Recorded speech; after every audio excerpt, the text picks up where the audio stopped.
Nedēļas garumā ar plastikas ķirurgu Ansi Ģīli apspriežam dažādus jautājumus saistībā ar plastikas ķirurga darbu. Labrīt, Ansi! Labrīt!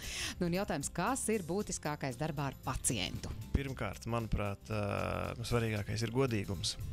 Un, ja mēs redzam, ka mūsu piedāvātā ārstēšana vai pacienta pieprasītā ārstēšana varētu nedot tos rezultātus, kādus mēs visi gribam, tad nesākt nemaz šo sadarbību ar konkrēto individu. Tu tā arī var pateikt, tas ir pirmais. Nebūs. Ja es redzu, ka manam darbam potenciālās briesmas ir lielākas nekā sagaidāmie ieguvumi, tad pilnīgi noteikti mēs sākam, ka šitas nav ceļš, kuru iet. Un tur neiet runa par to, ka pacients ir labs vai slikts, tur iet runa par konkrētu medicīnisko pusi, ja, vai konkrētajam pacientam konkrēta manipulācija ir droša, un vai būs rezultāts tāds, zem kura gribēsies parakstīties man un ko gribēs redzēt spogulī pacients. Nu, un arī tas jautājums uzreiz attiecīgi, man liekas, loģisks ir, kā tu izšķiri, kurš ir emocionāls lēmums un kurš ir tāds, pamatots? Ir dažādi instrumenti, kā to izdarīt.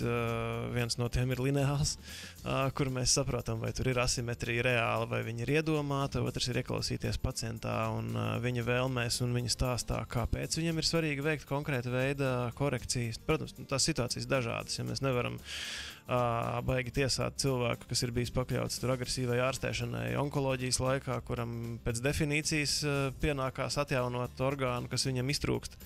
Bet, ja runājam par kosmētisko medicīnu, tad ir jāsaprot, kas ir tas, uz ko pacients iet, ir jāvar viņam parādīt, kādi ir tipiskie rezultāti pie līdzīga veida ārstēšanām, un jāapzinās, vai konkrētajam pacientam ar viņa audiem, ar viņa ķermeni, ar viņa veselības stāvokli to spēs sasniegt. Ja jā, tad laižam kopā, ja kāds no šiem te faktoriem krīt ārā un rāda sarkano karodziņu, tad ir pacients jābrīdina. Ja mēs to darām, tad tas ir milzīgi risks. Tu minēji jau par to godīgumu, bet varbūt vēl kā izvairīties no kaitējuma nodarīšanas pacientam. Kas vēl ir svarīgi?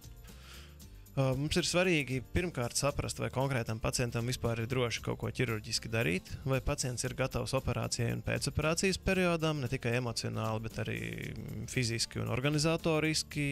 Ja pacients ir ceļojošs vai aktīvi sportojošs, mēs nevaram viņam taisīt operāciju, zinot, ka viņam pēc nedēļas vai divām ir jābūt ierindā ar neierobežotām kapacitātēm, kustēties, runāt, izskatīties un veikt pārokeāna lidojumus. Kā, vai tad to nedēļas laikā tas nesadzīst?